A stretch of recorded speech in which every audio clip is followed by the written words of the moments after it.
días, iba a decir buenas tardes. ¿Cómo están? Espero que anden bien. Buenos días. Les pido disculpas el faltazo del jueves pasado. Tengo episodios de migraña inhabilitantes muy fuertes desde este año. O sea, desde hace muchos años, pero este año se acrecentaron y no me dejan vivir. Así que les pido disculpas y la verdad es que fue esa madrugada y me levanté muy mal y no pude avisar con tiempo. Pues si hubiera sabido con más tiempo les avisaba. Sé que todo el mundo se agenda cosas y tiene cosas para hacer. Nada, les pido muchas disculpas por el faltazo de la semana pasada. Dicho esto, y con mi carga de medicamentos encima, les cuento un poco la idea para el encuentro de hoy. Vamos a estar charlando, recuerden, este quinto módulo, quinta unidad, tiene que ver con artefactos. Estuvimos haciendo el lunes pasado, o el jueves pasado en realidad, porque creo que el lunes fue feriado, en el último encuentro, un repaso, o por lo menos una presentación breve de lo que podría ser un artefacto. Bajo esta idea vamos a entender como artefacto a cualquier elemento que efectivamente tenga impreso dentro de sí una intención, es decir, que pueda eventualmente, que haya sido utilizado, que haya sido mentado o imaginado para algo o utilizado para algo con una intención. En ese sentido, distinguimos entonces entre dos tipos de artefactos, los artefactos artísticos y los artefactos tecnológicos. La idea es ver entonces hoy un poco acerca de artefactos artísticos, específicamente hacernos la pregunta ¿por qué es el arte? O más específicamente aún, ¿qué es una obra de arte? Lo cual nos va a llevar a pensar un poco acerca de Wittgenstein, pensar un poco acerca de cuál es el rol que tiene la estética en la filosofía y en distintas maneras de entender el arte. Y luego vamos a ver el jueves que viene acerca de artefactos tecnológicos. Entonces, lo que vamos a ver hoy es, en este esquema rearmado luego de mi migraña, vamos a ver qué es el arte, el capítulo 1, 2 y 6 del texto de Danto, que tienen ahí, y luego tienen entonces, y yo ya puse en el campus las consignas del trabajo, ¿ok? Que tienen que entregar la semana que viene. Y luego lo que haríamos el jueves entonces es analizar o discutir juntos el artículo de Diego y el capítulo de Monterrosa, ¿ok? Y quedaría entonces el lunes, que retoma Diana con la última unidad de la materia, sería la entrega del trabajo, ¿ok?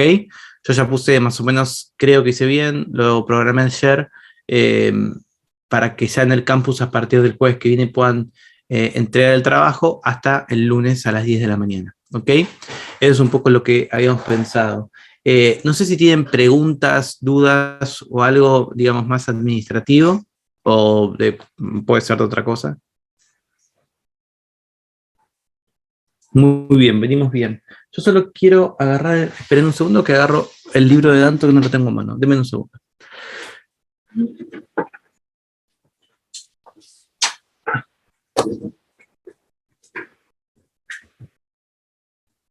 Muy bien, aquí estoy. Entonces, arranquemos. Esperen porque tengo muchos papeles.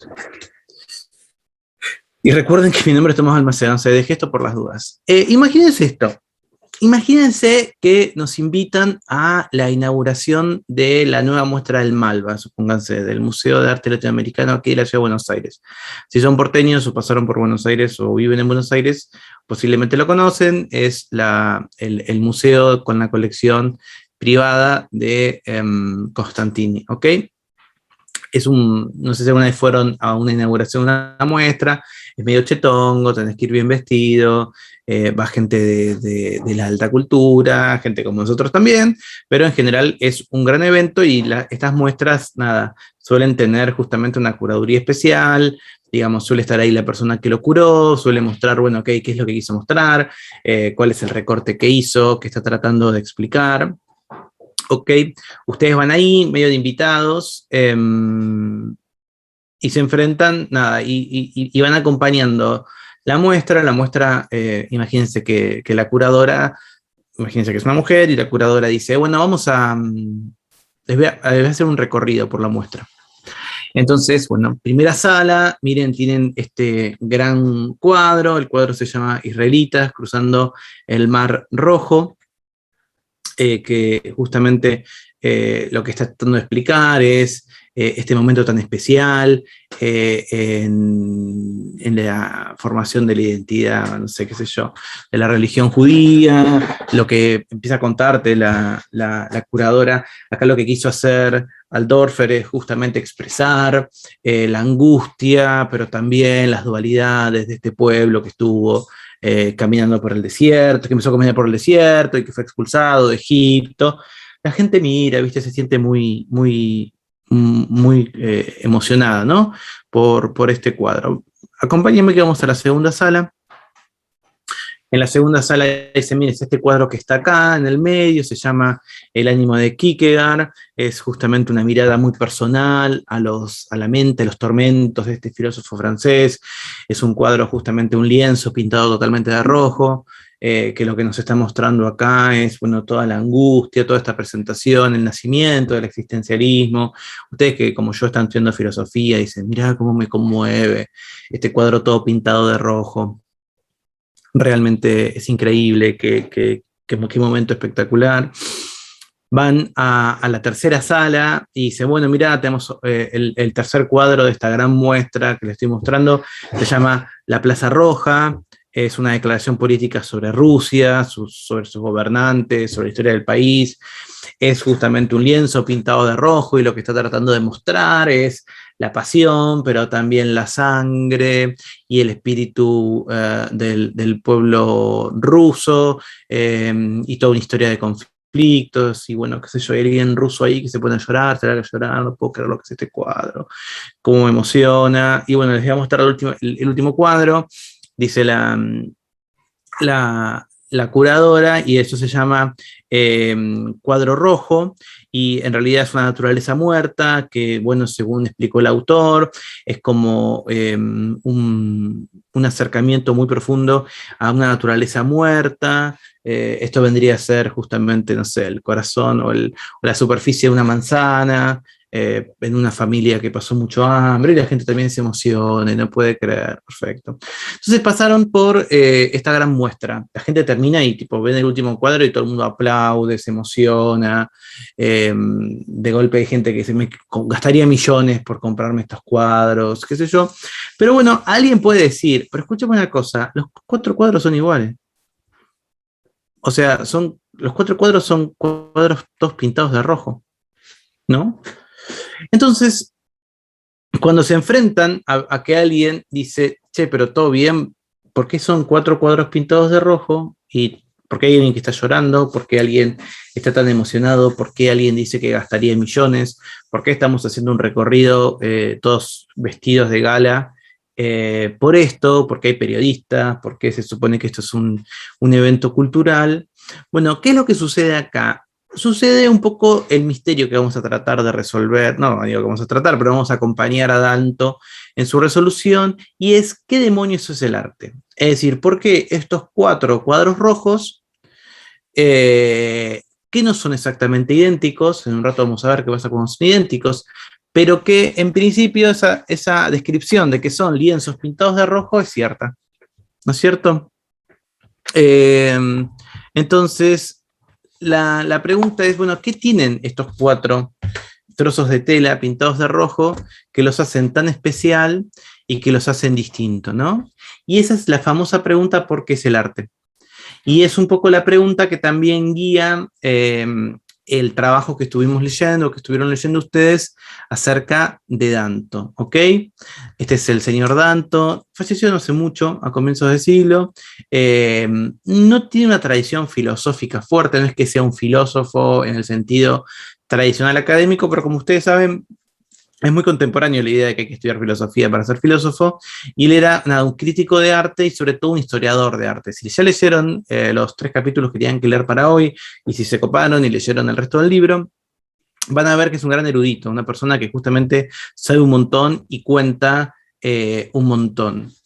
Y lo que él trata de retomar en este libro, Danto tiene varios artículos escritos, sobre todo también escribía en prensa, pero tiene algunos libros. Lo que tiene de interesante esta visión de Danto es que retoma esta pregunta que a veces es casi una pregunta tabú, una pregunta que nadie se quiere hacer, y es exactamente qué es el arte. De hecho, vamos a ver que hay muchos estetas que directamente desechan la pregunta, les parece que es una pregunta que es engañosa, que no hay que responderla, que no hay una única manera de decir qué es el arte o qué está mal, pero que quizás con un poco de humildad todos alguna vez pasamos. Todos alguna vez fuimos a un museo, vimos algo colgado, o estábamos de vacaciones y tuvimos que pagar en pesos o en dólares o en euros, con suerte, la entrada a un gran museo de los que todos hablan. Y bueno, quizás si la obra no era una obra que conocíamos o no era una obra que nos impactara, sí nos preguntamos, pero ¿esto es arte? ¿Esto que estoy viendo es arte? Y es un poco lo que aquellos que estuvieron en la última reunión recuerdan cuando hicimos ese recorrido, ¿no? Por distintas cosas que hay personas que llaman arte y que no todos acá considerábamos arte. Parecía que si era un poco representacionalista o naturalista en ese sentido, parecía o que había cierto talento detrás, estábamos más seguros de decirles arte, pero había otras que no sabíamos qué decirles con respecto al arte. Cuando, por ejemplo, hay una canción no muy profunda de los Beatles, o cuando estaba Billie Jean de Michael Jackson, o cuando pensábamos en esta muestra de mierda de artista, ¿no? Entonces, la pregunta es, ¿esto es arte? ¿Qué sería el arte, no? Esa es un poco la idea que está dando Buenos. Y es un debate que se dio a lo largo de la historia, pero que sobre todo se da a partir del siglo XX con 2 momentos. Y en eso Danto saca a relucir su gran conocimiento sobre historia del arte, porque justamente va a ser a partir del Mingitorio y a partir de Warhol, en donde, o sea, lo que sería como lo anti-retiniano, digamos, de los ready-made, ahora lo vamos a ver, y el arte pop, ¿no es cierto?, de Warhol, que literalmente saca cosas de la góndola de un supermercado, lo que renueva este debate acerca de qué es el arte, ¿ok? Y en este debate de lo que es el arte, vamos a encontrar distintas posiciones.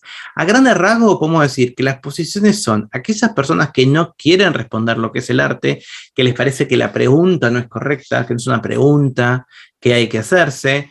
En ocasiones sucede lo mismo cuando, por ejemplo, se habla de política, o se habla ¿qué otra palabra es así? O sea, también cuando uno va a estudiar sobre política y va y pregunta qué es la política, te miran todos raros, como diciendo, bueno, son palabras que todo el mundo debería conocer. Y sin embargo, nada, no siempre hay una única definición. Ya se me va a ocurrir otro campo en donde en ocasiones hay que desestimar, creen algunos, la pregunta por la definición. Eso es muy difícil, porque nosotros somos filósofos, y sería muy difícil decir, ok, no tiene sentido preguntarnos por qué es algo, ¿no? Y específicamente en esta materia que estamos viendo, filosofía analítica, mucho más. La filosofía analítica confía, como ustedes posiblemente vean a partir de la semana que viene con Diana, confía mucho en la elucidación conceptual como una herramienta clave. Entonces sería rarísimo pensar que nos tenemos que preguntar por lo que es el arte. Si nos preguntamos por qué es el arte, nos encontramos ahí con 2 posiciones. Por un creen que hay que dar una respuesta clara sobre qué es el arte, y eso estaría más vinculado a, por ejemplo, lo que sería un concepto cerrado, es decir, ok, yo tengo que dar una definición de arte, y esa definición de arte tiene que incluir a todos los elementos que yo quiero considerar como arte, y por supuesto me tiene que dejar cosas afuera. No puede ser un concepto de arte que diga el arte es lo que cada uno cree que es, porque eso no tendría mucha utilidad, no tendría mucho sentido. Por otro lado, también podemos tomar una dirección más wittgensteiniana, la vamos a ver también acá, que tiene que ver con decir que el arte no es un concepto cerrado, no es un concepto que tenga una definición. sino que lo que se encuentra en la definición de arte son características que pueden o no estar presentes, pero todas esas características tienen un espíritu común, lo que Wittgenstein denomina precio de familia, que hoy lo vamos a analizar brevemente para saber. Si vamos a tomar una definición cerrada del arte como la que cree Danto, entonces lo que vamos a necesitar es tratar de encontrar qué características tienen, es decir, cómo yo voy a postular un criterio de demarcación para lo que es artístico que debería tener elementos presentes en todos los objetos que yo considero que son obras de arte. ¿Ok? Ese es justamente el chiste de poder tener una definición de arte. ¿Ok? Y tal como surgió en el último encuentro de manera espontánea, pero lo vamos a ver mucho más presente, Danto es consciente de que quizás hablar de arte es muy amplio, entonces él prefiere concentrarse en justamente dos intersecciones. En el arte visual, él no va a hablar de música, no va a hablar de performance, no va a hablar de danza, no va a hablar de poesía ni de literatura, él va a hablar de artes visuales y va a hablar de las artes visuales de Occidente. ¿Ok?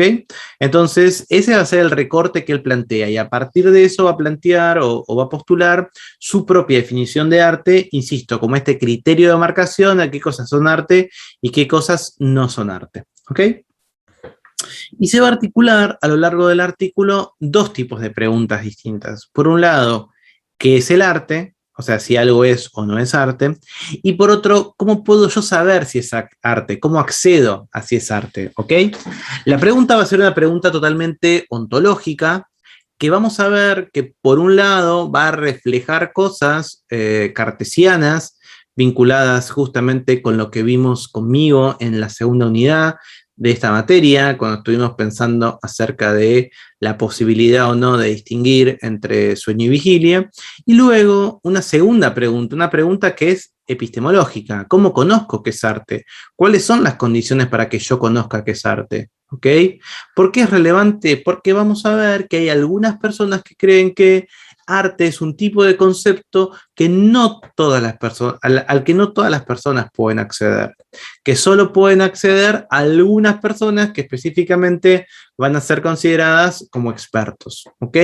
Entonces, una opción a este debate es decir, ok, así como hay una división social del trabajo, por la cual, del trabajo filosófico, epistémico, definitorio, no sé cómo decirlo, o de conceptos, en la cual no todas las personas saben que esto que yo tengo acá en este vaso es agua. O sea, todos sabemos que es agua, perdón, pero no todos sabemos que es H2O.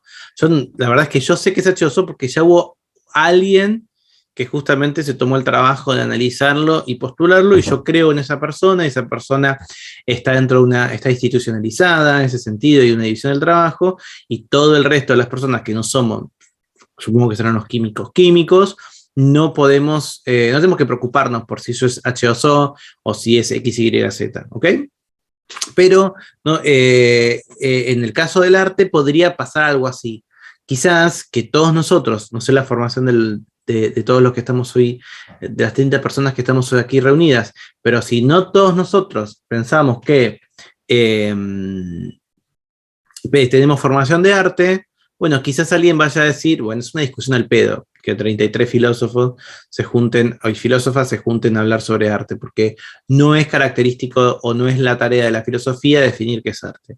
Es la tarea de los curadores, por ejemplo, o del mundo de los museos. Entonces, ok, aquel preguntón que nos acompañó a la inauguración del museo y que luego de ver 4 fucking cuadros iguales pintados de rojo, pero que los 4 eran explicados o presentados de una manera distinta, emocionaban de una manera distinta y trabajaban de una manera distinta, quizás ahí la respuesta que hay que darle a esa persona es, y tu pregunta de qué tienen de distinto estos 4 cuadros está mal formulada, está fuera de lugar, porque vos no tenés la autoridad para decirlo, ¿no? Vos tenés que aceptar que es una obra de arte porque ha sido designada como obra de arte por los especialistas, ¿ok? Y esto se junta, perdón, por supuesto, porque este es un grupo que siempre charla y no charla. Si tienen una pregunta o algo, levante la mano. Si me quieren putear, me pueden putear. Si no entienden algo, no hay ningún inconveniente, por favor. Entonces, el cruce acerca de cuál podría ser el arte o qué es el arte va a tener que ver con un área de la filosofía que también merece como su propia historia, porque es interesante, no es lo que vamos a hacer acá, pero bueno, es una materia de la facultad, quizás alguno de ustedes ya la cursó, que es estética, ¿no? Y es interesante porque quizás a diferencia de otras áreas de reflexión o de problematización, como las que mencionamos hace un rato, como la ontología, la epistemología, la estética tiene algo diferente porque no siempre fue entendida de la misma manera y tuvo como una, entre comillas, época de oro, digamos, en la antigüedad y en el medioevo, en donde era considerada como parte de ese núcleo duro o de interés muy marcado, y que quizás luego fue quedando de lado en otros momentos de la historia, pero que a partir, como muestra Danto, de la introducción de nuevas ideas y de nuevas formas de arte, justamente lo que termina mostrando es que hay como una especie de repensar, ¿no es cierto?, qué es la estética, ¿ok? Entonces, de las muchas definiciones de estética vamos a sacarnos con la más sencilla, ¿no? Y es decir, que el interés de la estética es el interés por cómo las cosas se aparecen, ¿no? Cómo las cosas se muestran y por qué deberíamos preferir una manera de aparecer con otra. Obviamente ligado con el concepto de estética hay un concepto muy complejo, pero muy cercano a los principios, a los inicios de la filosofía y a cuestiones obviamente normativas que tiene que ver con la belleza, ¿ok? Entonces, durante mucho tiempo la belleza estuvo vinculada con la estética, pero justamente el arte del siglo XX, a finales del siglo XIX también, pero sobre todo del siglo XX, rompe esa ligazón. Ya no tenemos que pensar que las obras de arte son obras bellas, porque lo que busca el arte ya no es impactar con su belleza. Puede buscarlo, pero no es lo único que busca. A veces busca hacernos pensar, a veces busca provocar una sensación que no necesariamente es una sensación placentera, a veces busca pensar en la polémica, ¿ok? Entonces, la estética para Danto no forma parte de la definición del arte, ¿ok? Y cuando veamos los ready-made y cuando veamos el arte pop, vamos a descubrir que no hay belleza ahí, no hay una experiencia estética como parte de eso, ¿ok? Pero podemos decir que si bien la estética no forma parte de la definición de arte, la estética obviamente tiene que estar vinculado de alguna manera con el arte, ¿ok? Pero no puede estar vinculado con la belleza. En el caso de Danto, él cree que tiene que ver con provocar en las personas distintos estados de ánimo. Ahora vamos a ver que los estados de ánimo son muy variados y que no siempre tienen que ver con el placer, ¿ok? Entonces, ¿por qué esta ligazón entre estética y belleza? Bueno, básicamente porque durante muchísimo tiempo el arte, de hecho, incluso desde su definición o de las obras, estuvo vinculado con lo que después, digamos, todo el mundo del siglo XX va a terminar llamando de alguna manera un arte retiniano. ¿Qué quiere decir retiniano? Lo que se buscaba era agradar al ojo, ¿no? Incluso la palabra picture, ¿no? Como esta idea de que, bueno, era un picture, era como un cuadro, que el cuadro era una especie de ventana que me ofrecía una ventana abierta a un mundo que no era el que yo tenía en ese momento. Y se calificaba y se buscaba, por ejemplo, obviamente el hiperrealismo, ¿no?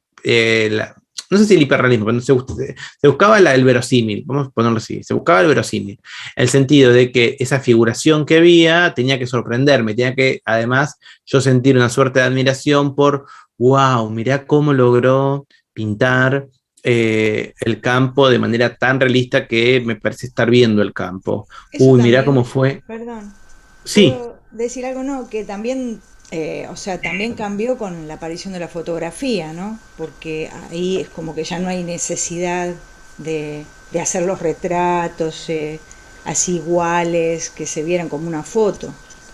exactamente, Marisa. Eso está en un ratito, pero es exactamente así. O sea, la aparición de otras artes, como por ejemplo la fotografía, desplaza el lugar de la recreación hacia algo que obviamente tiene un verosímil con la realidad altísimo y que en ese sentido no puede nunca ser, o sea, nadie va a poder tener una visión tan fuerte, ni tan parecida a... Ay, espera que me estoy por pelear con alguien por WhatsApp. Me sonó y pensé que me iba a pelear con alguien. Entonces, sí, obviamente, es como dice Marisa, en ocasiones justamente es la fotografía la que desplaza eso, ¿ok? Entonces, si yo ya no tengo que pensar que tengo que buscar la belleza, si yo ya sé que hay otra disciplina artística que va a poder captar la realidad de una manera mucho más profunda y mucho más realista que la actual, ¿qué es lo que puede suceder? ¿Ok? Entonces, repensar la estética es justamente cómo podemos pensar el arte o el mundo social. ¿Ok? Denme un segundo, chicos, quiero ver una cosa que pasa en mi casa.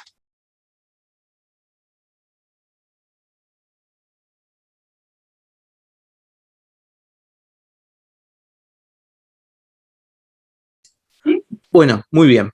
Entonces, repensar la estética parece también entonces para la visión, por ejemplo, de pensadores como Danto, que es también repensar el lugar del arte a partir de nuestra sociedad, ¿no es cierto? De cómo lo podemos pensar a partir de nuestra sociedad.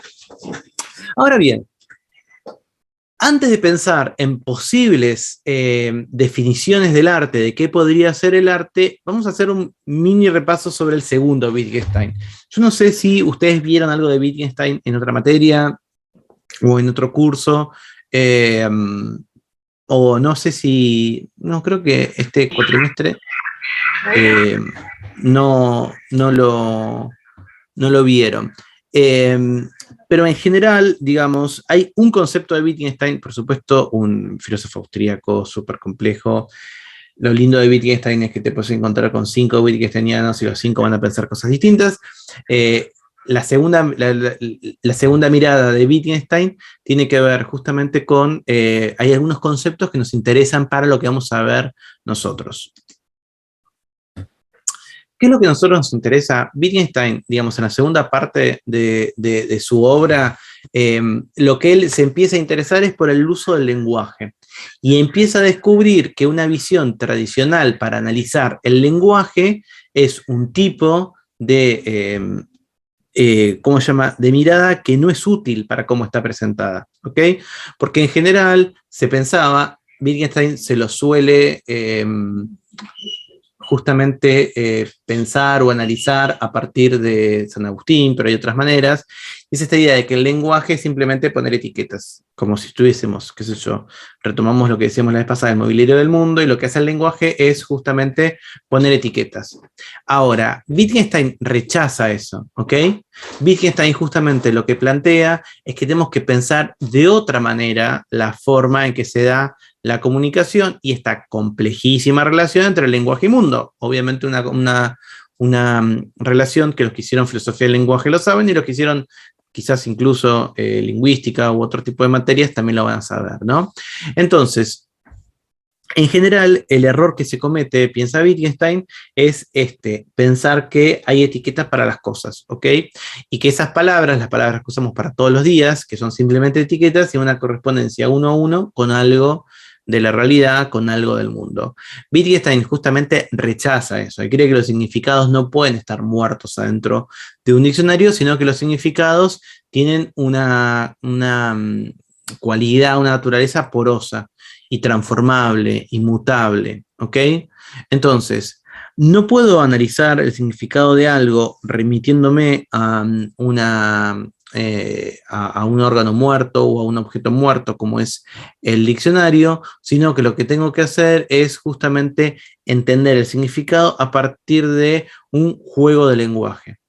¿Qué es el concepto juego de lenguaje? Muy complejísimo, no lo podría explicar con detalle hoy, pero en general tiene que ver con un sistema formado en el cual más de una persona, generalmente varias, pero siempre más de una persona, mantiene un vínculo en donde se puede hacer referencia a objetos, a características, a relaciones, a cosas tangibles y no tangibles, con significados que solamente tienen sentido adentro de ese juego de lenguaje.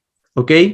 Los usuarios del lenguaje forman comunidades comunidades siempre mutantes, comunidades que tienen algunas personas y otras no, y lo que hacen es darle significados específicos a las palabras, ¿ok? Y esos significados desde el lado de afuera podrían eventualmente ser traducidos o comprendidos, pero nunca de la manera completa o cabal, tal como aquellos que participan de este juego de lenguaje.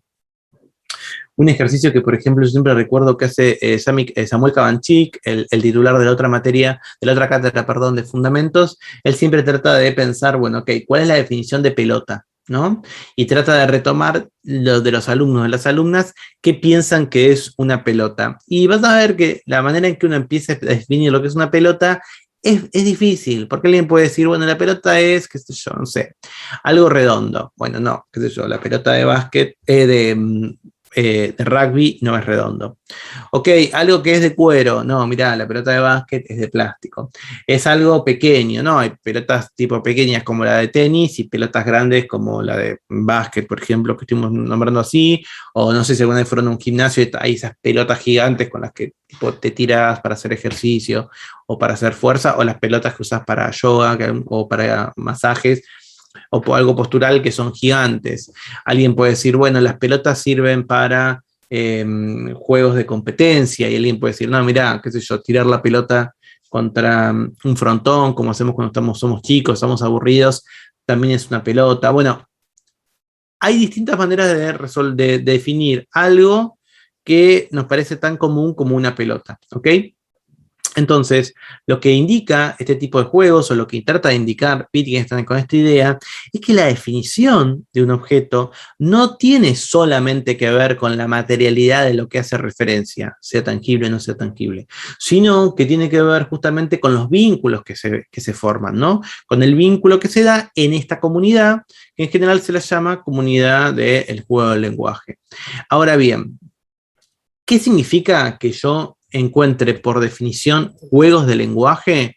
Bueno, que no tengo necesariamente una única característica que una a todos los hablantes que utilizan ese significado. Es decir, para Wittgenstein, las definiciones dentro de estos juegos de lenguaje no son abiertas, ¿ok? No son definiciones en donde yo justamente puedo hacer la lista. Bueno, ok, pelota es, y hago una lista exhaustiva de características que tengan la pelota y que sí o sí tienen que tener. Eso no es posible, porque no hay características que sí o sí tengan que tener todas las cosas. En ocasiones, lo que hay son distintas comunidades que tienen algunas características a veces en común y otras no, pero nunca son compartidas por todas las personas. Es decir, los conceptos son de algún modo abiertos, la definición de ese concepto. ¿Por qué? Porque esta comunidad lingüística alrededor del juego de lenguaje, todos entienden de qué se está hablando, pero las características que tienen, algunas personas de esa comunidad las comparten y otras no. Es decir, lo que encuentra Wittgenstein con la definición de algunas palabras es que hay un parecido de familia. Es decir, lo que sucede cuando yo pienso la definición de las palabras de este modo, insisto, estoy haciendo un resumen muy breve y que deja muchas cosas afuera de un pensamiento muy rico, pero es importante para lo que vamos a ver ahora. Lo que piensa, y por supuesto lo trae Danto, por eso lo estoy diciendo acá, lo que piensa Wittgenstein es que lo que sucede en esos juegos de lenguaje es que no hay una única definición rígida de lo que es algo, sino lo que hay es un parecido de familia. ¿Qué significa parecido de familia? Es una figura, es bien wittgensteiniana, para entender, bueno, ok, junto, por ejemplo, a todos mis familiares, y no es que todos compartimos algo en común. Acá no importa el ADN, no importa la genética. Digamos, en las características que tenemos, no sé, ayer fue el día de la madre barra la familia, como se dice ahora. Yo fui a ver a mi vieja con todos mis hermanos, somos 1000 hermanos, y estaban mis tíos y qué sé yo. Bueno, quizás alguien de afuera hubiera encontrado un parecido de familia. Que, bueno, mira, yo tengo la misma nariz que mi viejo y que mi mamá, pero tengo una de mis hermanas que no tiene esa nariz, pero sí tiene una forma de hablar que tipo es muy parecida a la de mi familia. Yo tengo, mis hermanos tienen ojos verdes o celestes, yo soy el único que tiene ojos marrones. Entonces quizás alguien decir, ok, ojos claros es característica de los Balmacedas, salvo por Tomás, que tiene ojos negros. O alguien puede decir, mira, todos son chuecos. O sea, empiezan a aparecer características que no comparten todas las familias, porque siempre hay excepciones, pero comparten algo en común. No puedo decir todos tienen la misma nariz, o todos tienen ojos claros, o todos son chuecos. Siempre hay alguien que no lo tiene, pero en su conjunto hay un parecido de familia, que negué con mi familia, ¿ok? Entonces, esa es la metáfora que usa Wittgenstein para hablar de los conceptos. Un concepto como pelota, un concepto como arte, lo que tiene es un parecido de familia. Todas las características, todos los elementos que yo voy a denominar arte, tienen un parecido de familia. Es decir, no voy a encontrar características puntuales, reales, únicas que se comporten y que aparezcan en todos los elementos, sino lo que me voy a encontrar es que en algunos elementos hay algunas características que no están en otros, pero en esos otros hay características que están en algunos y no en otros, y comparten todo esta idea de que hay un parecido de familia. ¿Ok? ¿Hasta acá todos de acuerdo más o menos con esta presentación que hice muy breve de parecido de familia? ¿Sí? Sí, Sí, sí. Genial. Perfecto. igual, o sea, perdón, lo del parecido de familia igual tiene, o sea, hay algo que sí se tendría que mantener. O sea, bueno, ahí está el problema de la esencia, que no sé, se me confunde un poco eso, porque no hay esencia, no hay no hay esencia en esencia. Wittgenstein. Claro, no hay esencia, sí. Por eso, pero ese parecido tiene que tener algo en común, porque no sé cómo lo llama eso. O sea, es el parecido, ¿no? No hay nada en común. O sea, no vas en, estos son toda una postura totalmente antiesencialista. ¿Ok? Insisto, Wittgenstein lo pensaba para otras aplicaciones, pero es muy útil cuando a veces vos te encontrás con términos cuya extensión o definición no llega a ser justamente totalmente claro, ¿ok? Entonces, no terminás de comprenderlo de manera completamente clara o no hay una cosa que esté en común, entonces una forma de ser antisencialista es aplicar este concepto de parecido de familia, ¿ok? Ok. ¿Alguien quiere hacer una pregunta, un comentario, algo más sobre esto de Wittgenstein? ¿Alguna duda tiene? Muy bien. ¿Qué sería? Entonces Danto, en este librito que ustedes tienen que leer, que es El Arte, un libro chiquito, ¿no? Tiene, no sé, qué sé yo, 150 páginas. Un poco lo que hace es tratar de pensar primero en cómo es el arte dentro de la filosofía, ¿no? En la historia, perdón, de la filosofía. Y ahí arranca un poco esto que charlábamos hace un ratito, ¿ok? La idea siempre fue que la estética estaba vinculada con el concepto de belleza, ¿ok? Y de hecho ahí viene esta frase que todavía lo mantenemos para algunos sitios, ¿no? Las bellas artes, ¿no? Y la idea era que lo que tenía que hacer el arte era imitar la naturaleza, ¿ok? El arte aportaba belleza y le daba placer a aquel que tenía estos gustos refinados a los que podía llegar. Y aquel que no entendía el arte o que no se daba cuenta o no podía determinar el valor del arte era porque no tenía esta sensibilidad especial para comprenderlo. ¿Ok? Veamos un poco cómo fue esta historia, ¿no? Del arte en la filosofía. Tanto arranca justamente hablando de Platón. Platón rechazaba el arte, justamente. Vieron que putea a los poetas, putea a los escultores. Bueno, porque justamente toda la tensión en la obra platónica es entre las ideas y la copia de las ideas. Y de algún modo lo que estaba haciendo el arte, bajo la concepción platoniana, era platónica, perdón, platoniana, qué horror, platónica, era justamente la idea del arte como imitación. Entonces, para un filósofo en el cual la atención estaba dada entre copias y hashtag lo real, lo que él justamente planteaba era que el arte era algo que no estaba bien, lo ponía como una cosa muy menor, ¿ok? Él Creo no que quería... decía que era la copia de la copia, el arte. Exactamente, Perdón. claro. exactamente, porque justamente en vez de, ni siquiera era copia de la idea con mayúscula, era la copia de la instanciación de esa idea, por decirlo de alguna manera, ¿no? Y en ese famoso diálogo República, que igual no hay que putear en público, porque como justamente dice que los filósofos tenemos que ser los reyes, siempre nos conviene en público defenderlo, pero acá estamos entre filósofos, así que podemos putearlo. Justamente lo que él pensaba era que no había un lugar para el arte dentro de su república. ¿Ok?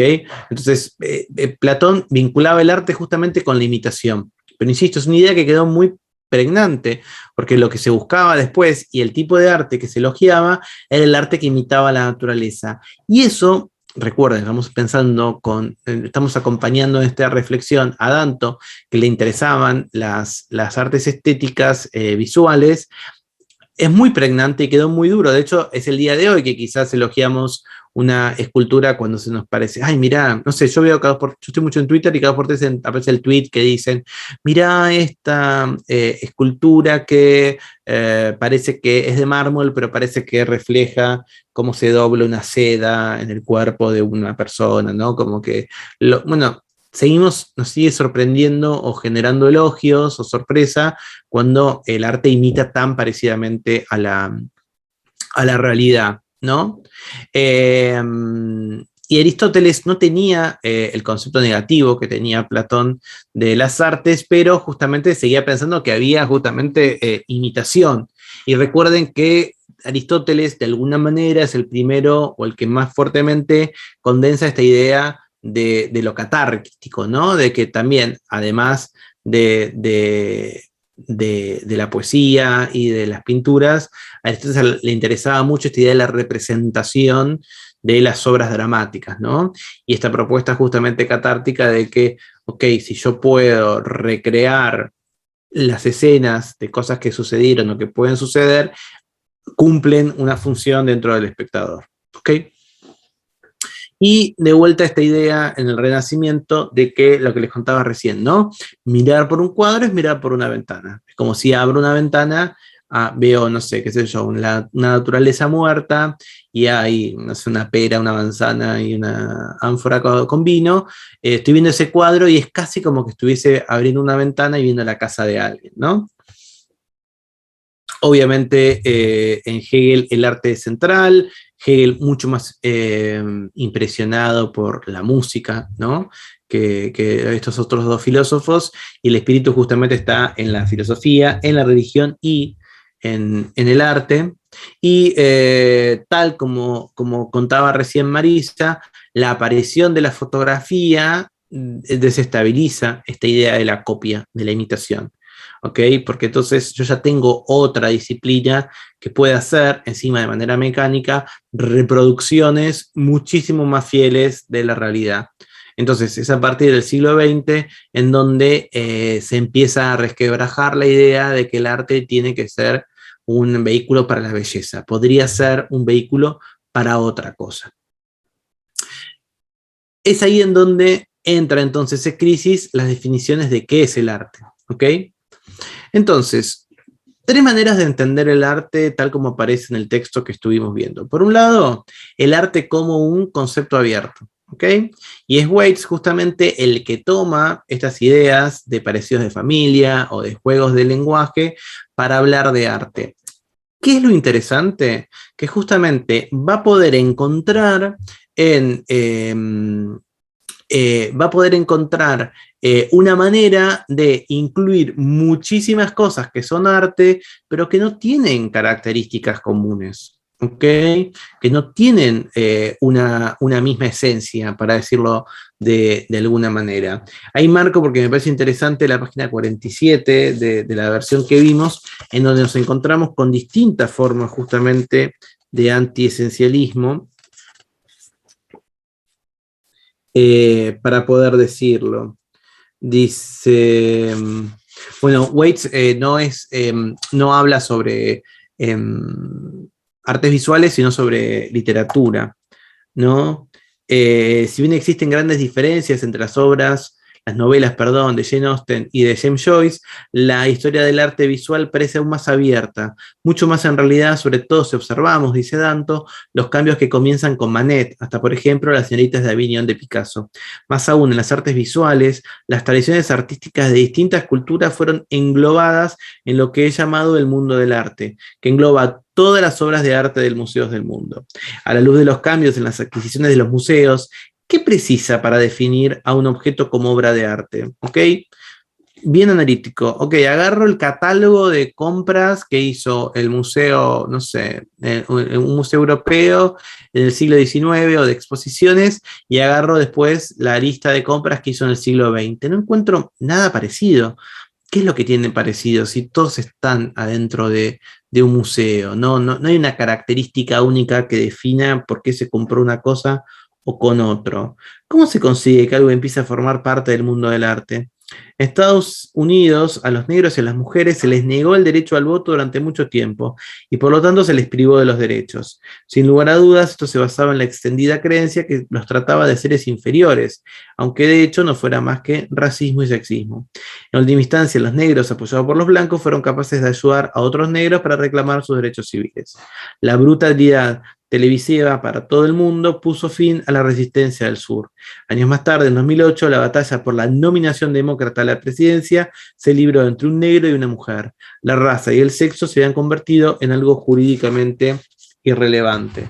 Entonces, ¿qué puedo encontrar yo que pueda tener para distinguir lo que es arte y no es arte si, por ejemplo, en el siglo XIX no había casi obras de mujeres y, como dice ahí, no había obras de afrodescendientes? ¿Ok? Entonces, lo que dice Waits es, bueno, ok, lo que sucede es que el arte no es un concepto cerrado. No tengo que buscar una esencia común a todos los objetos que voy a denominar obras de arte. Todos esos artefactos que estamos viendo no tienen algo en común. Entonces, no debería yo preocuparme por eso. Luego tenemos otra visión de esto, que es quizás una más aburrida, pero para mí más convincente, salvo para mí, porque generalmente ningún alumno está de acuerdo, ni ninguno de mis colegas, que es lo que dice Dickey. Dickey plantea justamente que lo que hay es una suerte de bautismo, es decir, en esta división social del trabajo que encontramos que hay una serie de personas que tienen la capacidad o que les hemos dado la autorización de nombrar lo que es arte de lo que no es el arte. ¿Ok? ¿Qué es qué es este grupo? Lo que llamamos el mundo del arte, mundo de arte con mayúscula, ¿no? El mundo de arte es aquellos que definen qué es arte y qué no es. Es un conjunto variopinto, distinto, de curadores, coleccionistas, críticos, artistas, ¿ok? Otra forma de antiesencialismo. Hay personas que justamente me dicen lo que es el arte. Y yo no me tengo que preocupar por lo que podría ser o no arte, porque alguien ya lo hizo por mí. Cuando voy al museo y veo 4 cuadros de un lienzo pintado de rojo y tienen un valor estético, económico, cultural, impensado para mí, que no llego a comprenderlo, tengo que decir, ok, hubo personas dedicadas a eso que bautizaron esto como arte, y cuando yo en mi casa agarro una témpera roja y pinto un cuadro o pinto un papel, no autorizan que eso que yo hago es arte, ¿ok? El filósofo George Dickey, dice Danto en el libro, también página 47, desarrolló una teoría conocida como teoría institucional del arte, con la que más o menos superó la teoría de Waits. Dickey desarrolló distintas versiones del institucionalismo, pero básicamente todas apuntan a que el mundo del arte, que define de una manera diferente a la mía, es quien en última instancia determina qué es el arte. Para Dickey, el mundo del arte es una especie de red social que consiste en curadores, red social, esto lo dice pre-social media, ¿no? Curadores, coleccionistas, críticos de arte, artistas y otras cuya vida está de alguna manera conectada con el arte. Por lo tanto, si algo se convierte en obra de arte, es solo si el mundo del arte así lo establece. La idea de Duchamp de que el señor Moot, al tumbar un orinal, transformó una mera pieza de fontanería en una obra de arte. Pero tiene que haber alguna razón para que los miembros del mundo del arte juzguen que algo es arte. ¿Ok? La idea de Dickey se asemeja de algún modo a ser nombrado caballero. No todo el mundo puede hacerlo, tiene que ser obra de reyes y reinas. Y luego, esto que es la versión que toma Danto y que obviamente es mucho más valiente y exigente que las otras. Danto cree que hay una esencia del arte, es decir, que hay características inherentes a una obra de arte. En el caso de Danto, va a ser una obra de arte algo que tenga dos características, un significado y que tenga el carácter de ser un sueño despierto, un daydream. Si algo tiene significado y es un sueño despierto, va a poder ser considerado como arte. El arte para Danto tiene que tener una materialidad, tiene que estar instanciado físicamente, ¿ok? En este caso, como él trata sobre artes visuales, un cuadro, un lienzo, un papel, etcétera, etcétera, etcétera. Pero la introducción novedosa que hace Danto es que él cree que el esencialismo hasta él se había equivocado porque buscaba características materiales para definir lo que es arte. Danto va a plantear que la definición de arte no requiere de características o de propiedades físicas materiales, sino de características no materiales. En el caso de él, significado y el carácter onírico. ¿Ok? ¿Hasta acá todos de acuerdo con estas tres versiones?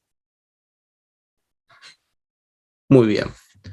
Entonces, ¿cómo va a tratar de justificar en qué sentido para él entonces esa obra de arte es algo con significado y algo que es un sueño despierto?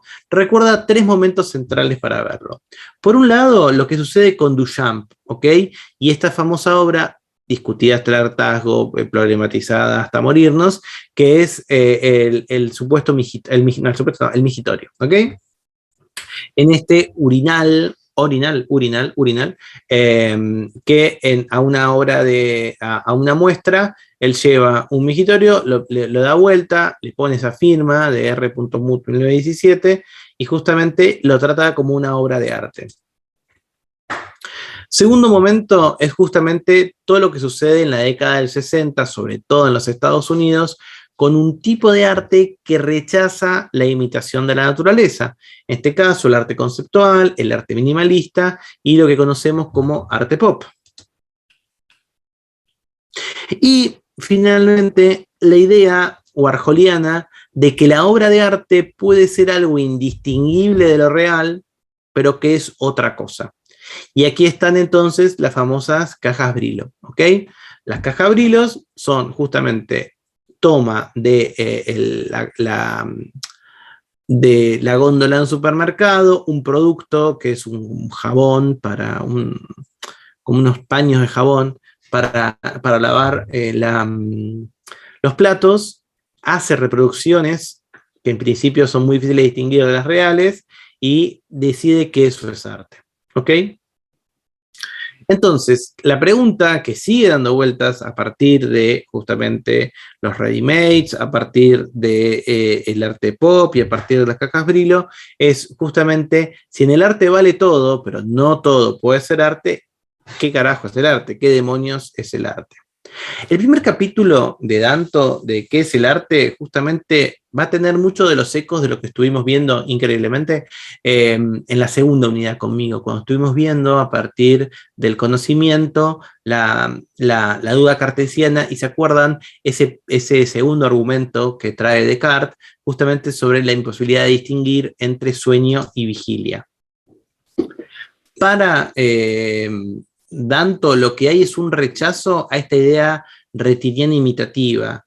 León Battista Alberti dijo en el siglo XV, no debería haber ninguna diferencia visual entre mirar un cuadro y mirar por la ventana que muestra lo mismo que esa pintura. Un retrato conseguido debería ser indiscernible del sujeto del retrato que nos observa a través de una ventana. Una obra de arte, entonces, es entre el retrato de mi abuelito y mi abuelito mirándome en una ventana, no debería haber ningún tipo de diferencia. Por supuesto, esto era lo que se aspiraba, ¿no? Un polo como de perfección, porque las técnicas no podían todavía saber eso, no podían reproducirlo. Pero, como muy bien mencionó Marisa, cuando aparece la fotografía, hay otra disciplina artística que justamente le gana en esta idea de reproducir la realidad. No solo eso, sino que a medida que fue creciendo la tecnología, también hoy contamos con reproducciones de la realidad que incluso no son totalmente apreciadas por el ojo. Vieron que están de esos famosos 4K. Yo incluso yo hago periodismo de tecnología y vi cosas en 8K. Pero ¿qué pasa? A partir del 8K, que es una medida para mostrar la cantidad de píxeles que puede tener una pantalla y también la densidad y la cantidad de los colores. A partir del 8K, pocos ojos pueden distinguir las diferencias, porque, bueno, nuestra retina llega hasta cierto punto, pero hoy contamos con la capacidad de hacer imitaciones en pantalla, incluso mejores que las que puede percibir nuestro ojo. Es decir, entonces, ¿dónde deja ahí el arte imitativo? ¿Dónde queda? ¿No? ¿Qué es lo que sucede? Por supuesto, la aparición de la fotografía entonces y la técnica nos enfrentó con todos esos problemas, ¿ok? Y de alguna manera cambia con este cuadro, creo que acá lo puse el cuadro, que son las señoritas de Aviñón. Este cuadro de Picasso genera un despelote de la San Madre, porque justamente cuando Picasso muestra esto como una obra de arte, rompe con un montón de leyes o códigos o normas que estaban vistos. Las señoritas de Aviñón justamente es de 1907 y para muchos es el cambio total de siglo. O sea, en vez de que cambiemos en 1900, el siglo XX arranca en 1907. Esto no busca ser imitativo, esto tiene un objeto que son prostitutas, son trabajadoras sexuales, no es algo que el arte en ese momento tenía justamente pensado como a lo que debía dedicarse, y justamente mira al espectador, una propuesta también muy provocadora para el momento. ¿Ok? Entonces, ahí arranca, como charlábamos al comienzo del encuentro de hoy, esta famosa pregunta de, ¿esto es arte o es otra cosa? ¿Qué es el arte? ¿Tendría que ser otra cosa? Entonces, lo que encontramos justamente es momentos en donde se va quebrando este acuerdo entre la imitación o lo que sucede en la vida real y lo que sucede en el arte. Una muestra, lo cuenta en detalle, les dije, es un gran erudito, Danto, en su libro, en 1905, en el Gran Palais de París, en donde en este museo, este salón, en el palais, en este palacio, en donde hay obras clásicas del Renacimiento, también se sumaron a Matisse y a Derain, que justamente no son representacionalistas, por decirlo de alguna manera. ¿Qué dijeron? Bueno, mira, tengo a obras, ¿no es cierto?, clásicas entre salvajes, ¿no? Como que lo que representaban para los críticos de la época este nuevo tipo de arte era un salvajismo total, ¿no? Como gente que no tenía talento, que no sabía pintar.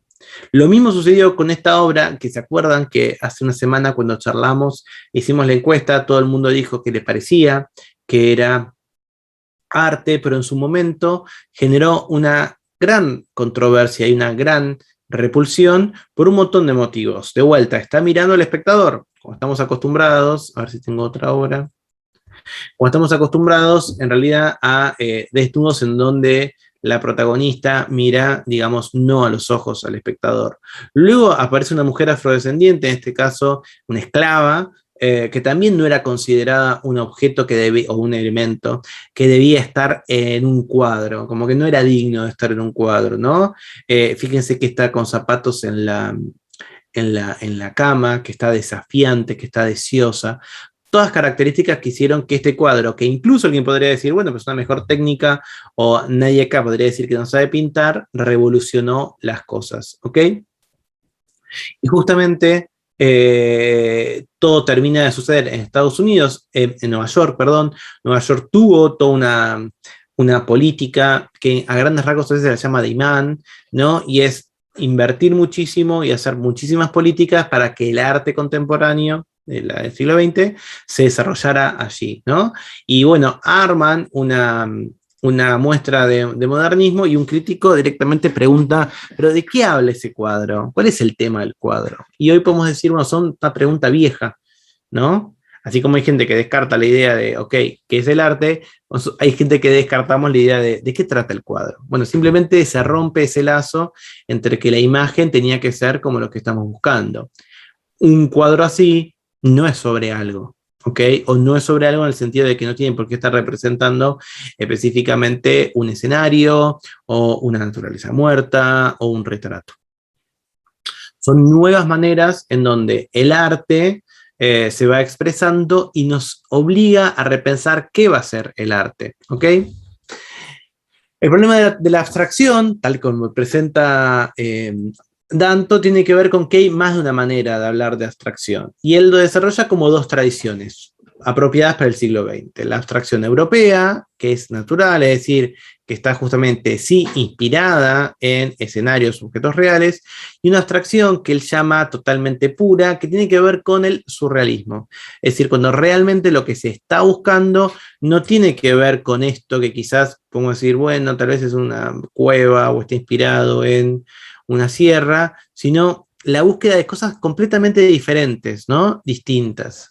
Entonces, frente a la abstracción natural, Danto lo va a presentar como un tipo de entorno visual de la realidad en donde hay una especie de lazo que todavía une lo que hay en el lienzo con lo que sucede en la realidad, ¿ok?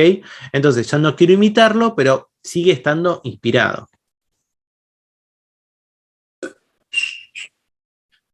Pero luego me encuentro con el surrealismo, ¿no? En donde la idea de este surrealismo es no hablar de la realidad, sino hablar de algo por encima de la realidad, una super realidad, ¿ok? Y en muchos casos, justamente recuerden que a comienzos del siglo XX se ha consolidado o empieza a ser popular las ideas muy revolucionarias de Freud, esta idea en donde el que pinta no es el artista, sino el inconsciente del artista, ¿ok? Entonces, este inconsciente me permite acceder a mundos que yo no podía acceder de otro mundo, ¿ok?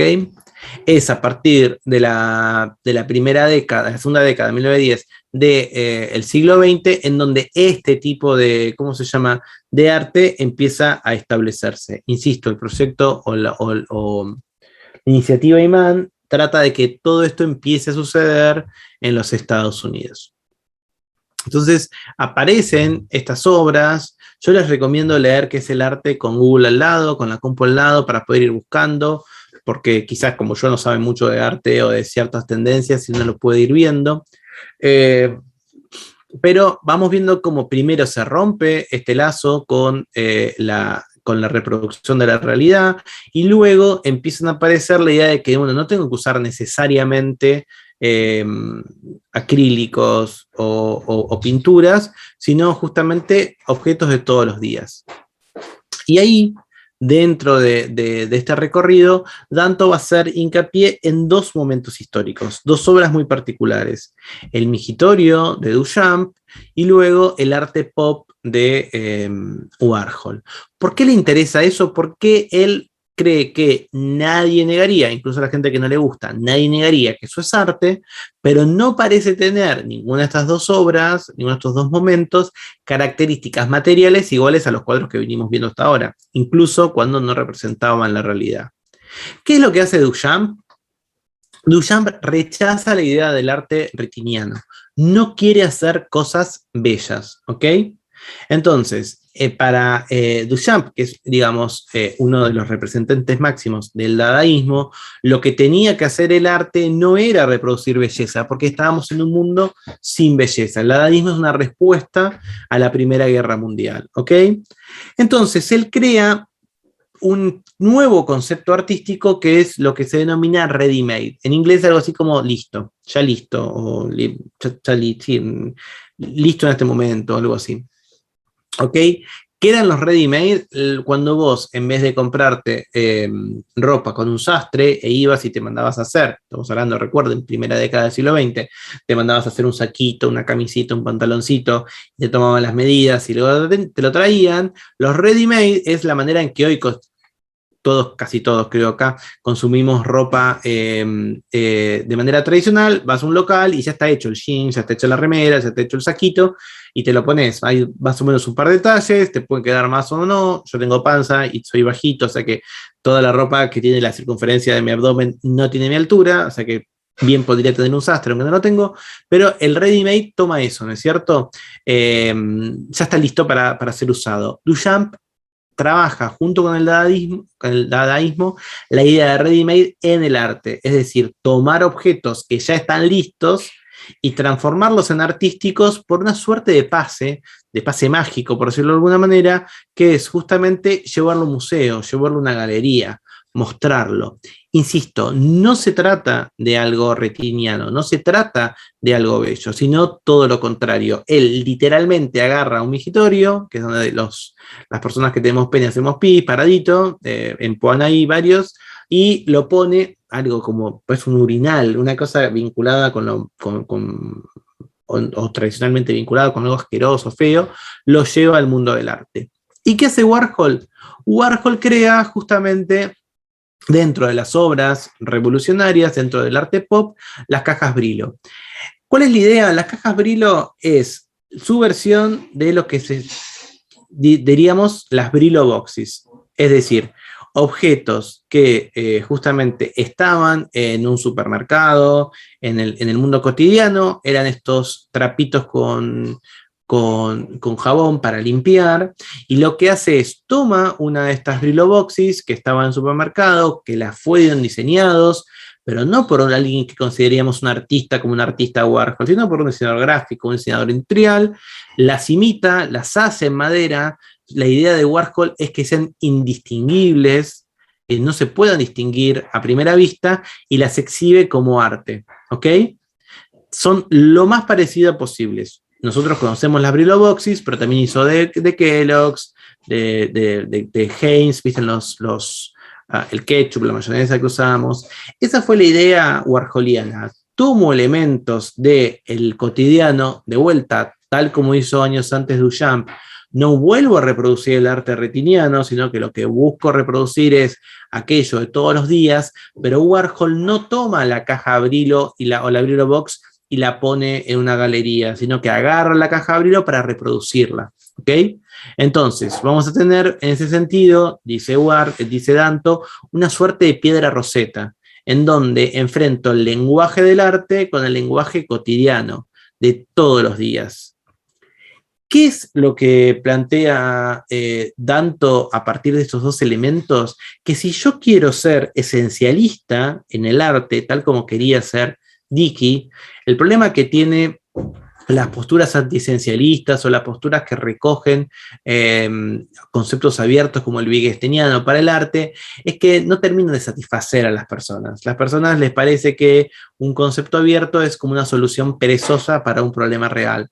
Entonces, ¿qué es lo que sucede si yo quiero ser justamente un esencialista del arte? Si tomo el camino de Dickey, el camino institucionalista, lo que dice Danto es, las cajas Brillo te traen un problema, porque no puedo encontrar características del mundo del arte que hagan que una Brillo Box y una caja Brillo sean distintas.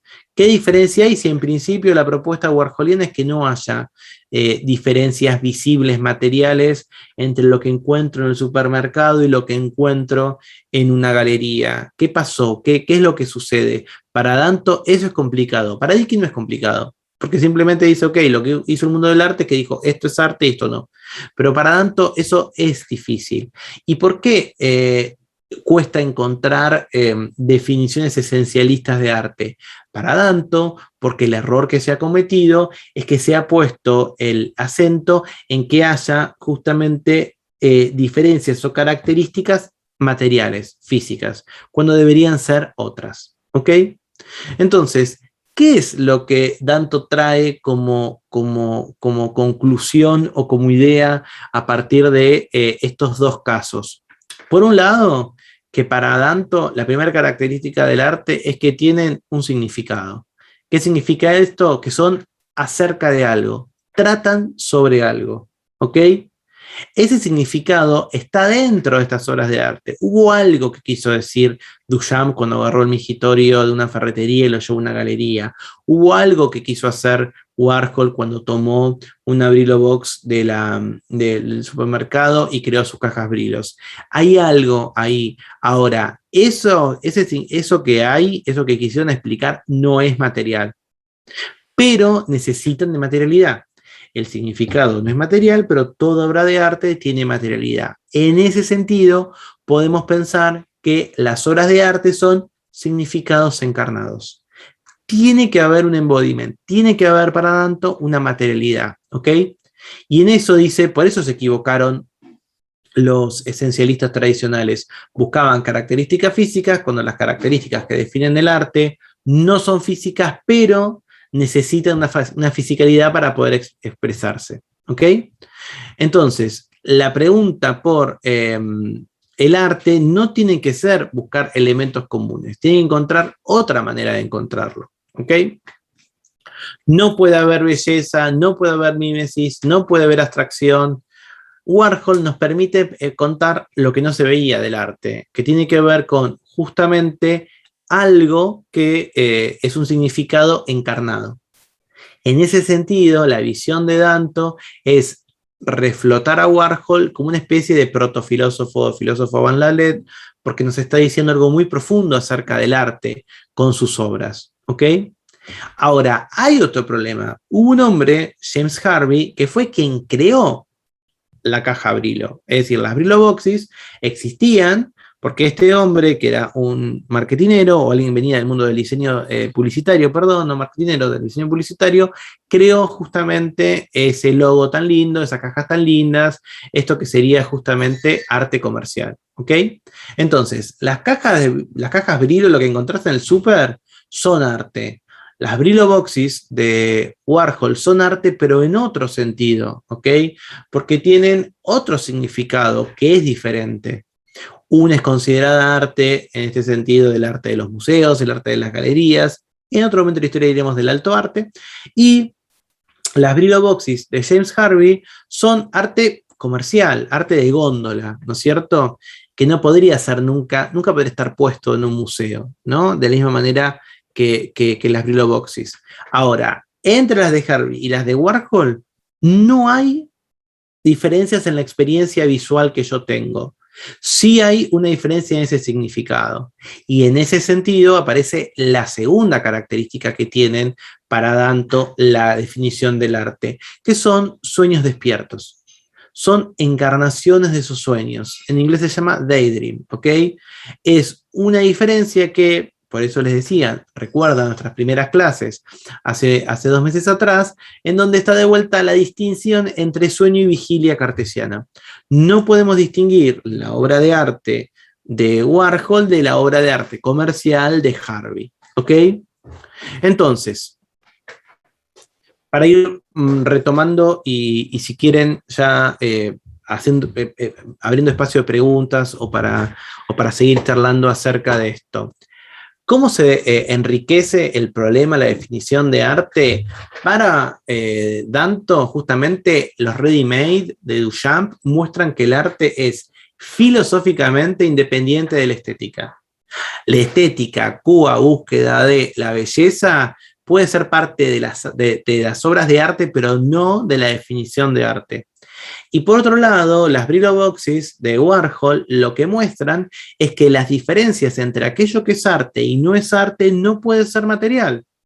No puede estar determinado lo que es arte por condiciones obviamente observables.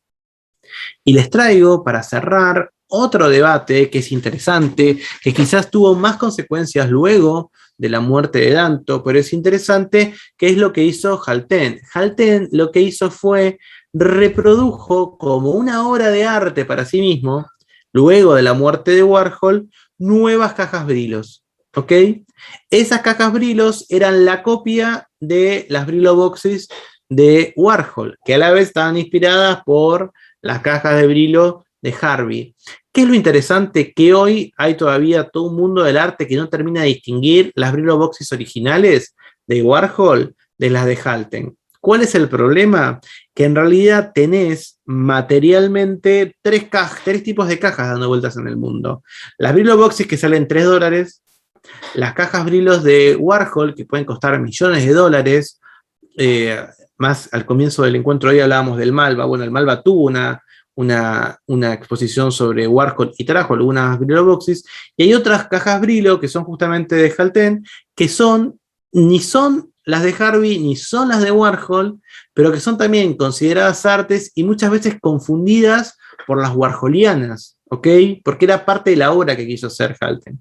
Entonces, ¿cuál es la idea de arte ahí? Si tengo tres objetos que en principio parecen ser indistinguibles, o por lo menos muy parecidos entre sí, pero tienen una historia distinta, un contenido distinto en términos de significado, y me hacen un tipo de experiencia parecida al sueño, pero estando despierto, que también podría ser diferente y que es completamente subjetivo.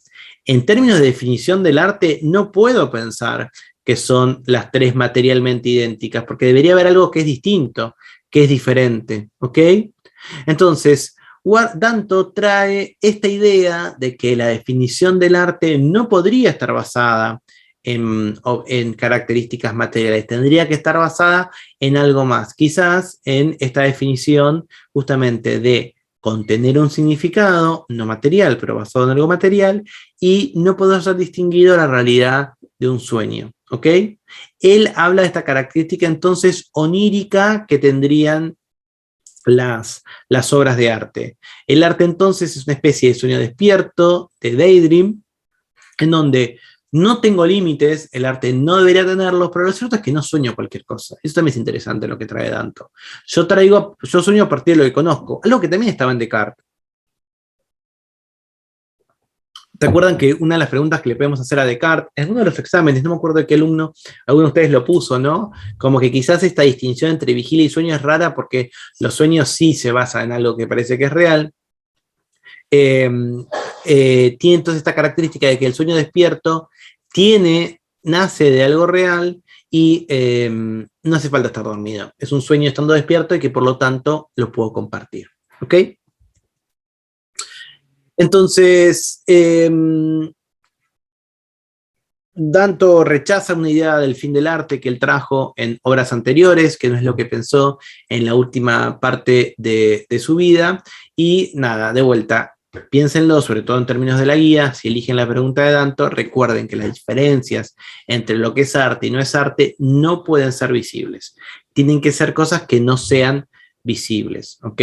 Van encarnando distintos sentidos, ¿ok? Y por último, mientras para la filosofía o para el siglo XX la estética parecía que estaba completamente olvidada, les recuerdo que en realidad la estética aparece en los comienzos de la filosofía y luego aparece justamente con la definición de belleza en el Renacimiento, un poco también en la Edad Media.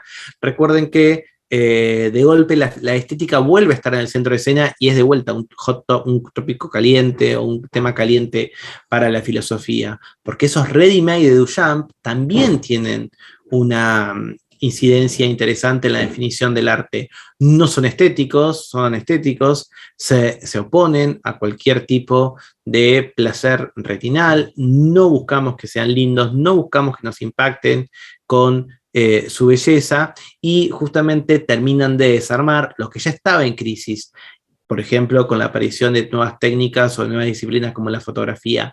Tengo que romper la ligación entre arte y belleza, o entre arte y deleite estético. Eso en el siglo XX se rompe justamente, y es en parte también por los ready-made de Duchamp, ¿no?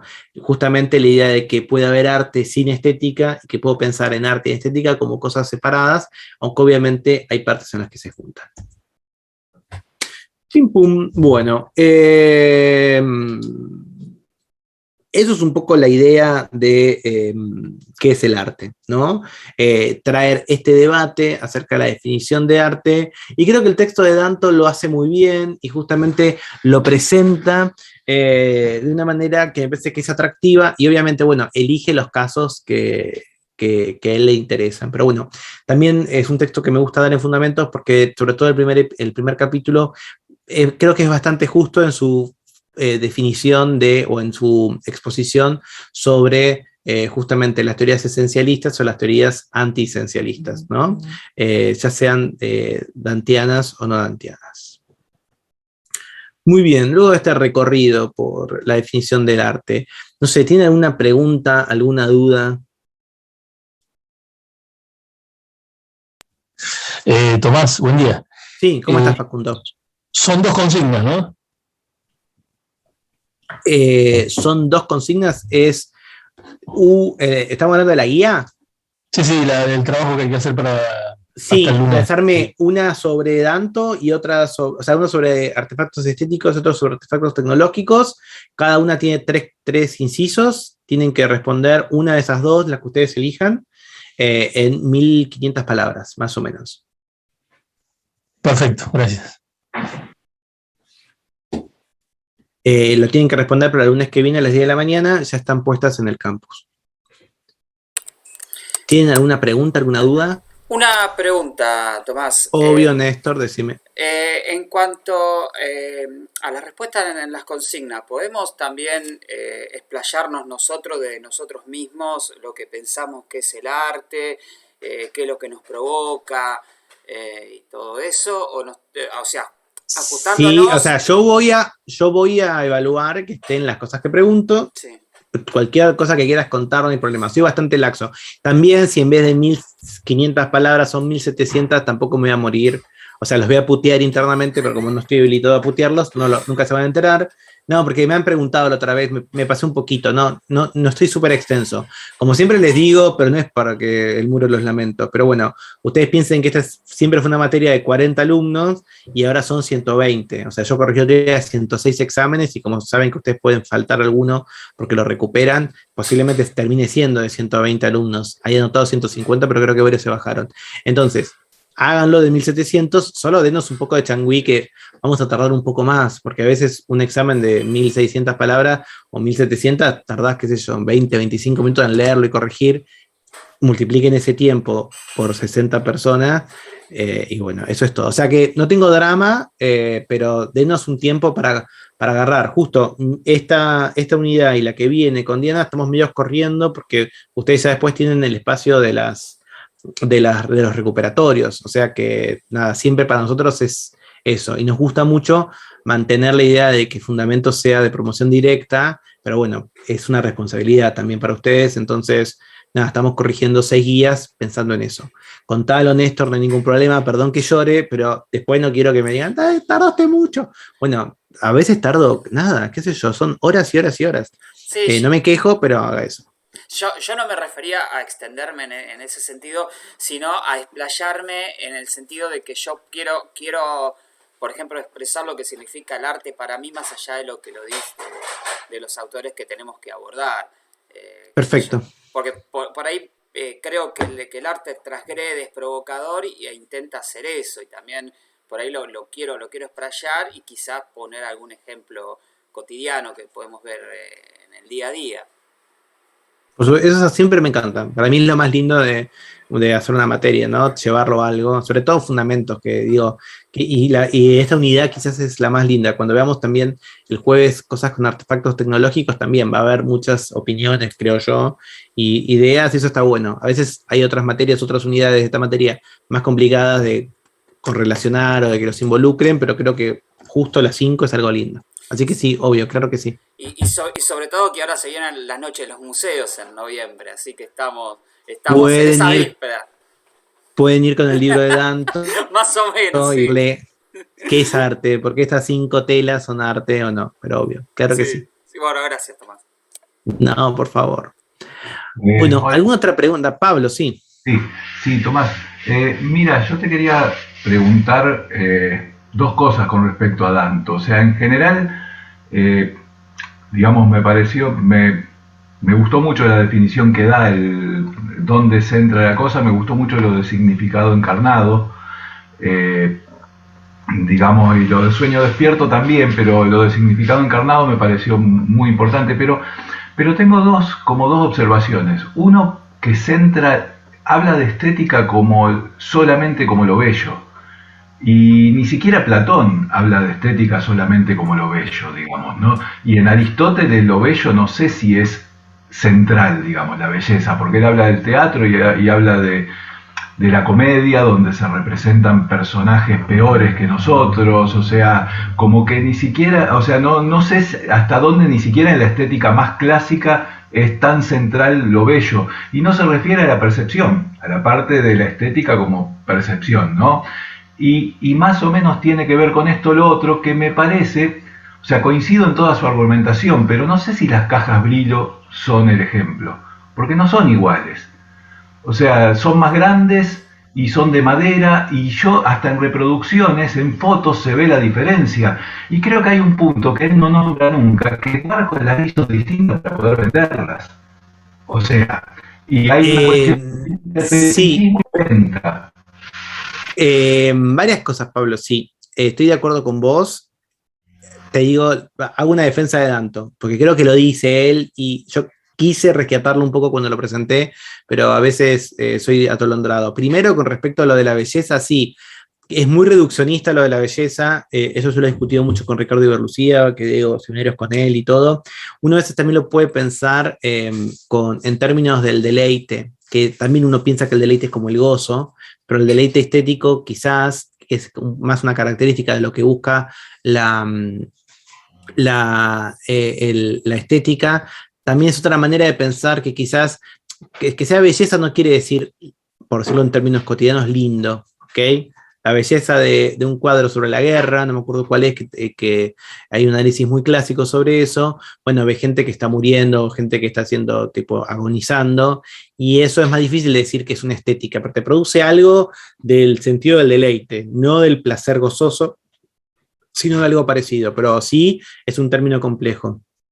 Y luego lo de los brilos, sí, él fuerza eso. Yo en principio creo que hice el esfuerzo por en toda la presentación hablar de supuestamente indiscernibles o que buscan ser indiscernibles. Eso es lo que quería Warhol de alguna manera. Sí, no son indiscernibles. Lo que pasa es que realmente no es, parece, o sea, para que funcione el argumento de Danto, tenés que tener una cosa que no es arte, que se transforma en arte automáticamente por ponerlo en una galería, que eso sería Duchamp, y en ese sentido lo cagás al esencialista, porque vos decís, bueno, pero entonces como algo que en la ferretería puedo comprar exactamente lo mismo y de golpe una cosa cuesta, no sé cuánto cuesta un migitorio, 1.000 pesos contra 10 millones de pesos, y en términos, digamos, y que es apreciado como arte. Y en términos de las Brilloboxis, él fuerza un poco lo que efectivamente es, porque sí necesita como esta cosa de los indiscernibles, pero creado. Porque las Brilloboxis no son ready-made, ¿entendés? Pero sí lo tienen. Por eso para mí es interesante lo que traje sobre el final, que Danto por el momento en el que vivió quizás no lo pudo expresar muy bien, porque es un debate que sigue candente en el mundo del arte, que tiene que ver con esta supuesta o no falsificación, ¿no? De Haltén, de las Brilloboxis. Haltén un poco lo que a veces dice, no habla mucho, a veces lo que parece es que no hubo una verdadera, o sea, queda en la duda de si quiso hacer una estafa o si quiso hacer arte, ¿ok? Pero porque se aprovecharon o porque era parte de su plan o porque la gente sonsa, hoy se confunden y no puedes usar una datación de carbono de algo que tiene una diferencia de 5 años, pero está dando vueltas, no sé que hay un documental que varias veces me recomendaron en Netflix, ahora no recuerdo el nombre, está en la peor parte del mundo porque todo el mundo ahora o lo recuerda y me putea o se pone mal porque no me acuerdo, que es sobre un artista que justamente hace imitaciones casi perfectas de obras. Y hay algo ahí también, que yo creo que es mormón, ¿no? No sé si alguien vio ese documental. Mucha gente me lo comenta cuando hablamos de estas cosas. Después trato de, para el jueves, entenderlo. Pero sí, yo creo que Danto hace un uso laxo personal de las Brillo Boxes, pero yo creo que él lo avisa eso, que es como más por mor de su argumento. Muy bien. Gracias. No, por favor. Florencia. Hola, ¿qué tal? Tengo una pregunta, no sé muy bien, o sea, de lo que me llegó de Warhol, por las cosas que leí y escuché, ¿no? Es como que Warhol es un personaje en sí. Digo, si yo pinto esas Brillo Boxes, nunca hubiesen podido estar en un museo, ¿no? Como que él encarna, no, es como que encarna algo de esa sociedad, ¿no? De ese momento. Que me parece Sí, que sí. Danto no dice mucho sobre eso y que la gente... No lo dice, ¿eh? Danto casi le dice que Warhol es un filósofo. Hay toda una parte de, creo que es del segundo capítulo, donde él más o menos lo eleva a filósofo. Se cuida de decir que es un filósofo, pero dice que nos muestra algo filosófico sobre. Por eso, también te vas a encontrar con estetas que, tipo, le decís el migitorio y se matan, o sea, tipo, se ponen recontra mal, porque les parece que es algo que está súper es cansino, no representa lo que es el arte, es una excepción, Hay gente que putea un montón, y también lo putea Warhol, porque ahí también, pero bueno, es interesante lo que trae Danto, porque si vos crees que un significado encarnado, incluso la vida misma de Warhol, o la manera en que decide dejar su obra, también está tratando de dar un significado.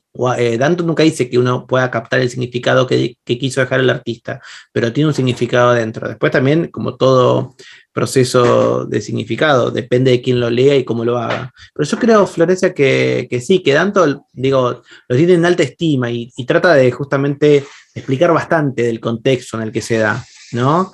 Digamos, y en el mundo de Danto, como crítico de arte, también debe haber sido una cosa medio, bueno, ¿y qué hacemos con esta gente, no? Como, ¿dónde la ponemos? Tal vez hoy en nosotros, nada, literalmente, bueno, Warhol quería eso, pero digo, literalmente está en pósters, ¿no? Tipo Yo el otro día fui al recital de Miranda y en una de las gráficas de las canciones usaban las latitas de Sopa Campbell con las caras de ellos. Entonces, digo, bueno, realmente hoy no nos parece tan disruptivo, distinto. Y si hay yo creo que la muestra de Warhol en el Malva fue una de las más exitosas de la historia del Malva. O sea, la gente ya tomó a Warhol como un artista. Hay que hacer un poco el esfuerzo de pensar, bueno, para lo que era el siglo XX, mediados del siglo XX, quién era este loco, ¿no? Que estaba creando eso.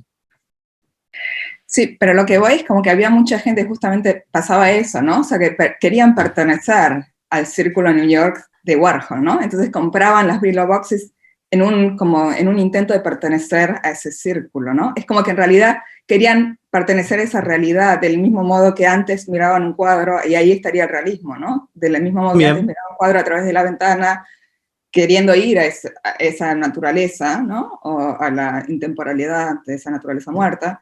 Del mismo modo, la gente en el siglo XX compraba las cajas Brillo queriendo pertenecer a esa realidad que representaba Warhol. No está mal. Ponerlo en el examen y armate un paper, es linda la idea, me gusta.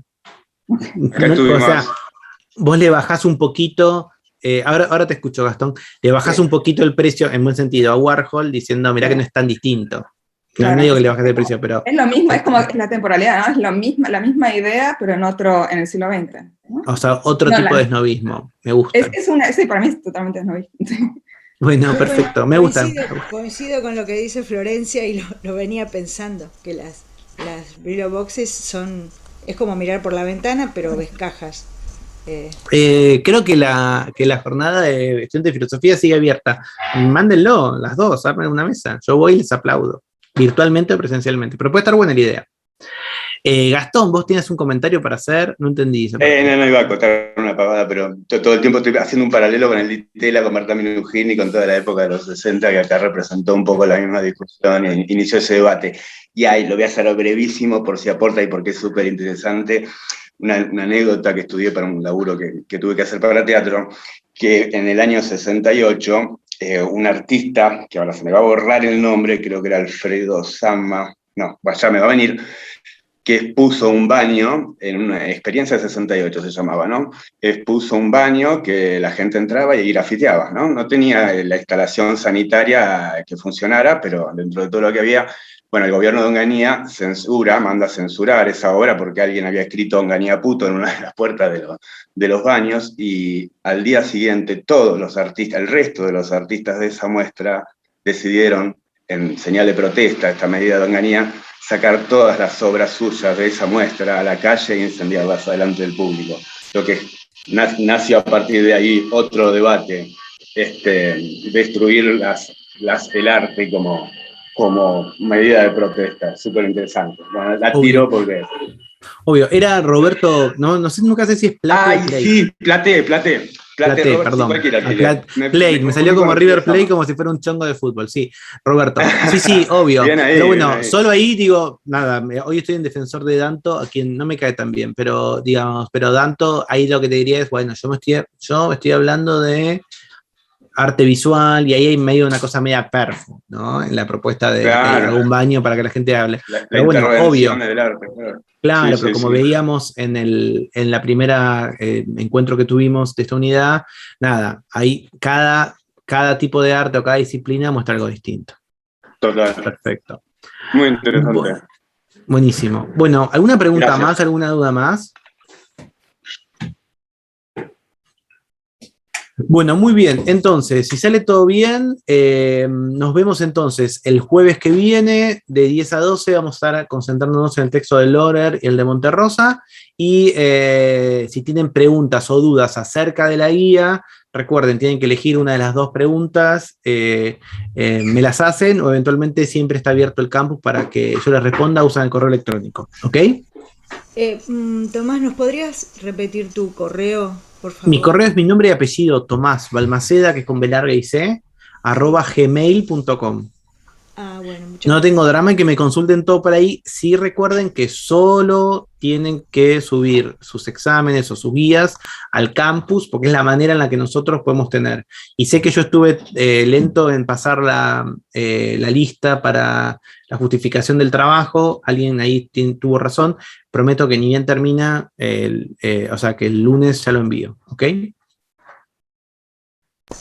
Bueno, muchas gracias. Bueno, muy bien, chicos. Entonces nos vemos, no es obligatorio, quienes quieran, el jueves que viene. Que tengan un lindo lunes. Gracias, igualmente. Chau.